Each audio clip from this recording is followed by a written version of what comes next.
Hi friends, welcome back to my channel Megha vlogs Kannada. ಹೇಗಿದ್ದೀರಾ ಎಲ್ಲರೂ ಚೆನ್ನಾಗಿದ್ದೀರಾ ಅಂತ ನಾನು ತಿಳ್ಕೊಂಡಿದ್ದೀನಿ. ಇವತ್ತು ನಿಮ್ಮೆಲ್ಲರಿಗೂ ಜೊತೆ ಒಂದು ಡಿಲಿಷಿಯಸ್ ಆಗಿರೋ ಈಸಿ ಆ್ಯಂಡ್ ಕ್ವಿಕ್ ಆಗಿರೋ ರೆಸಿಪಿ, ರಸಮ್ ರೆಸಿಪಿ ಹೇಳ್ಕೊಡ್ತಾ ಇದ್ದೀನಿ. ಅರ್ಜೆಂಟ್ ಇತ್ತು, ಏನು ಮಾಡಬೇಕು ಅನ್ನೋದು ತೋಚ್ತಾ ಇಲ್ಲ ಅಂದಾಗ ನೀವು ಈ ರೀತಿ ರಸಮ್ ರೆಸಿಪಿನ ಮಾಡ್ಕೋಬೋದು. ಬನ್ನಿ ಹೇಗೆ ಮಾಡೋದು ಅಂತ ನೋಡ್ಕೊಂಡು ಬರೋಣ. ಮೊದಲನೇದಾಗಿ ನಾನು ಖಾರ ರುಬ್ಕೊಳ್ತಾ ಇದ್ದೀನಿ. ಇದನ್ನು ಬೇಕಾದ್ರೆ ಹಿಸ್ಕೊಳ್ಳಬಹುದು ನೀವು.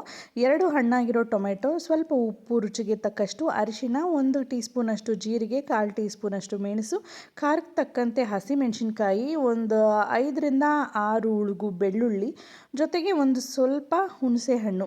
ಇದಿಷ್ಟನ್ನು ನೀವು ಮಿಕ್ಸಿನಲ್ಲಿ ತರಿಯಾಗಿ ಪೇಸ್ಟ್ ಮಾಡ್ಕೊಳ್ಳಿ, ಇಲ್ಲಾಂದರೆ ಕೈಯಲ್ಲೇ ಹಿಸುಕೊಳ್ಳಿ. ಇದಾದಮೇಲೆ ನೆಕ್ಸ್ಟು ನಾನೊಂದು ಪಾತ್ರೆ ತೊಗೊಂಡಿದ್ದೀನಿ. ಪಾತ್ರೆಗೆ ಒಂದು 2 ಟೇಬಲ್ ಸ್ಪೂನಷ್ಟು ಎಣ್ಣೆನ ಹಾಕ್ಕೊಳ್ತಾ ಇದ್ದೀನಿ. ನೋಡ್ಕೊಳ್ಳಿ, ನಿಮ್ಮ ಕ್ವಾಂಟಿಟಿ ಜಾಸ್ತಿ ಬೇಕು ಅಂದರೆ ಎಣ್ಣೆ ಹೆಚ್ಚು ಕಡಿಮೆ ಹಾಕ್ಕೋಬೋದು. ಈಗ ಎಣ್ಣೆ ಕಾದ್ಮೇಲೆ ಅದಕ್ಕೆ ಒಂದು ಸ್ವಲ್ಪ ಸಾಸಿವೆ ಹಾಕ್ಕೊಳ್ತಾ ಇದ್ದೀನಿ.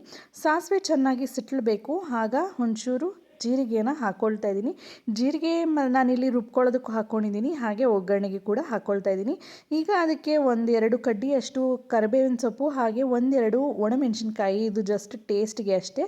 ಇದಾದಮೇಲೆ ನಾನು ಏನು ರುಬ್ಬಿಟ್ಕೊಂಡಿದ್ದೆ ಮಸಾಲೆ, ಅದನ್ನು ಹಾಕ್ಕೊಂಡು ಜೊತೆಗೆ ನೀರನ್ನು ಸೇರಿಸ್ಕೊಳ್ತಾ ಇದ್ದೀನಿ.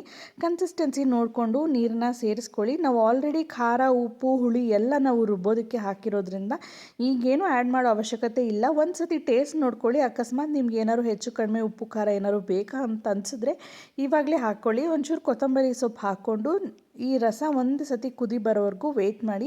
ಒಂದು ಸತಿ ಈ ರಸ ಕುದಿ ಬಂದರೆ ಸಾಕು, ತುಂಬಾ ಚೆನ್ನಾಗಿರುತ್ತೆ. ಬಿಸಿ ಬಿಸಿ ಅನ್ನದ ಜೊತೆ ಒಂಚೂರು ತುಪ್ಪ ಹಾಕ್ಕೊಂಡು ರಸಮ್ ಜೊತೆ ತಿಂತಾ ಇದ್ದರೆ ಆಹಾ, ಇದ್ರ ಟೇಸ್ಟೇ ಬೇರೆ. ಅಥವಾ ನಿಮಗೆ ನಿಮ್ಮ ಮನೆಯಲ್ಲಿ ಯಾವುದಾದ್ರೂ ಸೈಡ್ ಡಿಶ್ ಇದೆ ಅಥವಾ ಮೇನ್ ಸಾಂಬಾರು ಏನಾದ್ರು ಬೇಕು ಅಂದರೆ ಆಗಲೂ ಕೂಡ ಇದನ್ನು ಮಾಡ್ಕೊಳ್ಬೋದು. ತುಂಬಾ ಟೇಸ್ಟಿಯಾಗಿರುತ್ತೆ. ಟ್ರೈ ಮಾಡಿ, ಹಾಗೆ ಹೇಗೆ ಬಂತು ಅಂತ ನನಗೆ ಕಮೆಂಟ್ ಸೆಕ್ಷನಲ್ಲಿ ತಿಳಿಸೋದನ್ನು ಮರಿಬೇಡಿ.